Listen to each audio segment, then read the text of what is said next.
Hey everyone, we are skipping the intro today. Welcome to another episode of the Ryan Ocho Podcast. Listen, I want to get right into this.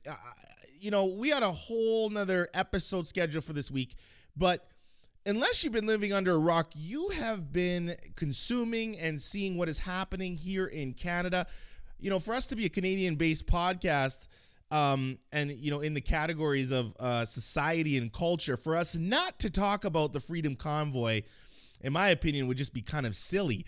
Now, if you're listening to this, for all my international listeners, if you're not aware of what's going on in Canada, there's been a group here of truckers that started out, and I say it lightly because they started out this cause, for truckers and basically protesting the vaccine across the border and whatnot. And again, Google search it, you can get all the facts. But, there was a Convoy Facebook page posted, and they basically said they think that the government has crossed a line when it comes to implementing COVID-19 vaccine passports and mandates. They want to see obligatory vaccine programs terminated. So organizers have been calling for peaceful protests, but there have been multiple suggestions the situation could be escalated. Both men and women who have worked hard through the pandemic, including some in the convoy, do not want their message to be lost. Language and rumors may tarnish the entire trucking industry, but the supports of the Freedom Convoy has made much fact that it could potentially break the world record for longest truck parade. Here's a fun fact: according to the Guinness, the longest ever convoy of commercial trucks was a line of 480 vehicles in Egypt, which is interesting. So, Ottawa police started an investigation after several incidents, including appearance of swastika flags and footage of women dancing on the tomb of the unknown soldier. There's been talks of white supremacy. But the movement received endorsement from not only Joe Rogan, but Elon Musk, Tesla, SpaceX. Everybody knows Elon Musk, but he basically said, Canadian truckers rule. Okay. Also mentioned, it's a multicultural vibe happening around the parliament. Latin music, there's dancing, there's steel drums. Also how each town and city community are coming together to help truckers on their journey. Now, those are some of the facts. And you could argue either way.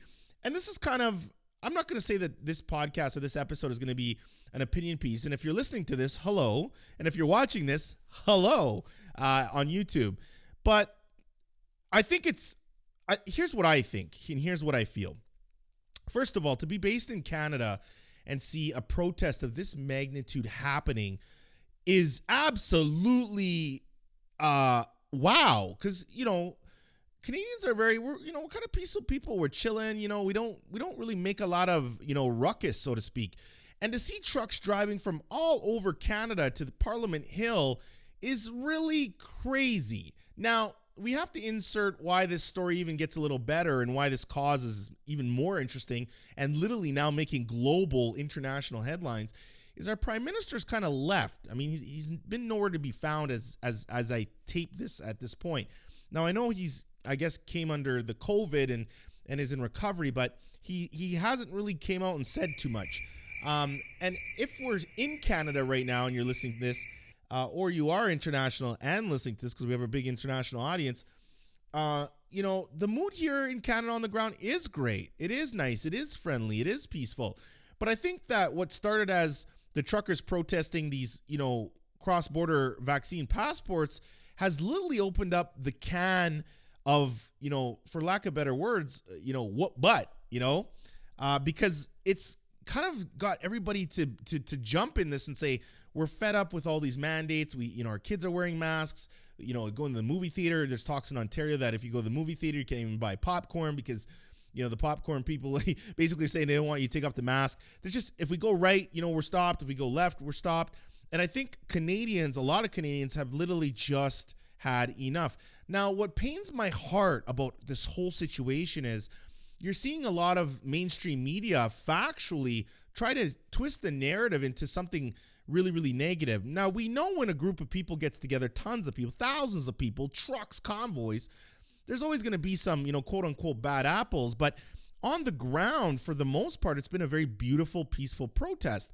And looking at the Instagram account, Freedom Convoy 22, you're seeing they're reposting letters of premiers. They're reposting, people dancing. They're reposting, again, always they're reminding peaceful protest.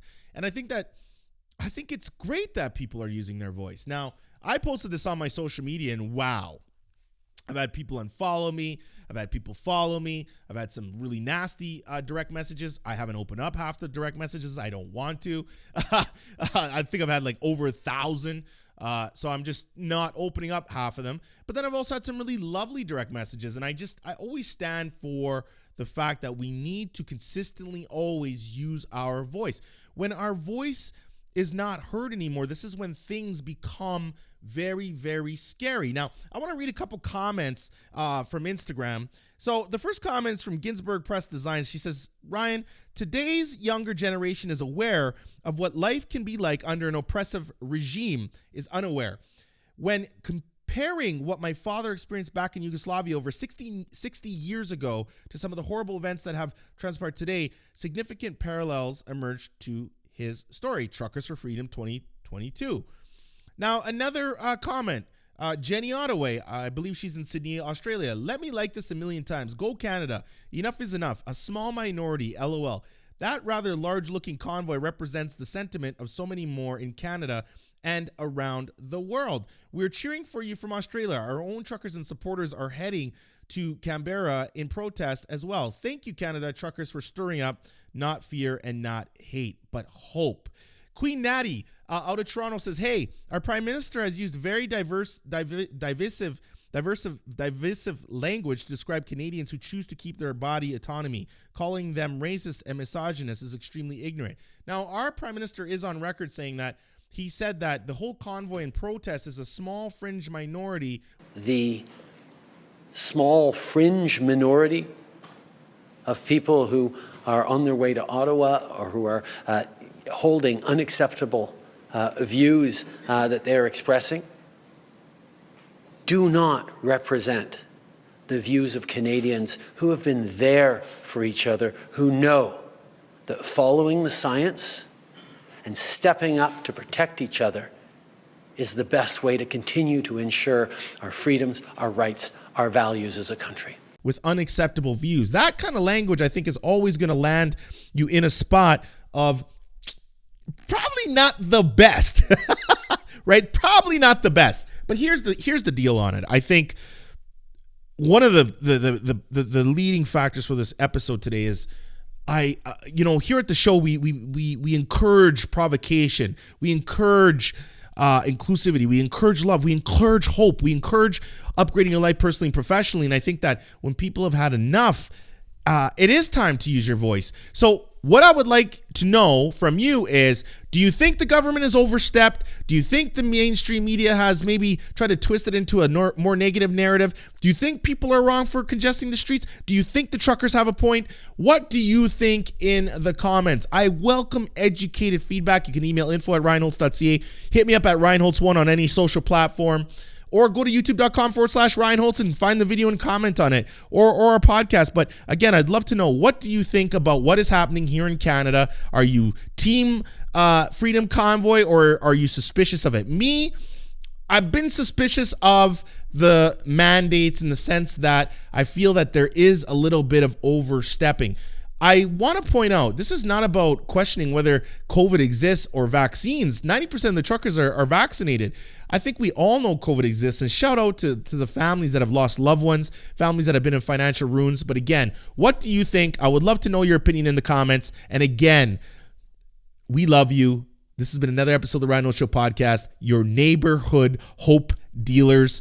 We love you. Please use your voice. We're here for you, whatever you need.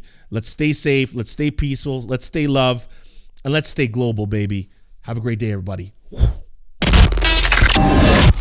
We're so glad you enjoyed this episode of the Ryan Holtz Show podcast. Please don't forget to smash that 5-star review, as Team Holtz will love you for it. Also, say hi to Ryan anywhere on social media using the handle @RyanHoltz1.